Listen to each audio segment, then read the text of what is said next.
C'est une place forte, historique, du trafic de drogue à Marseille. La cité de la Castellane, à l'extrémité nord de la ville. Ce matin, tous ses accès étaient gardés par des guetteurs, payés pour lancer l'alerte si la police arrive. Ou pour éloigner les journalistes.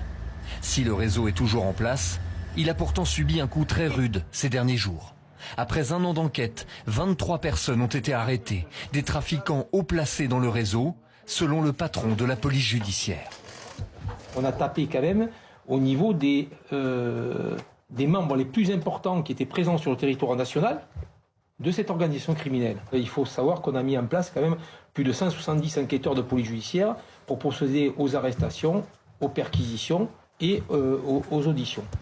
Les hommes interpellés ont en moyenne entre 30 et 40 ans. 16 d'entre eux ont été mis en examen et placés en détention provisoire. Ils géraient des points de deal qui rapportaient jusqu'à 40 millions d'euros par an. Le chef présumé du réseau opérait lui depuis l'Algérie. Mohamed Djéha, dit Mimo, a été arrêté en juin 2023 à Oran. Déjà condamné à 10 et 30 ans de prison en France, il a toujours gardé la main sur le trafic. C'est via la messagerie sécurisée Exclue qu'il transmettait ses ordres. Trafic de drogue, extorsion ou action violente.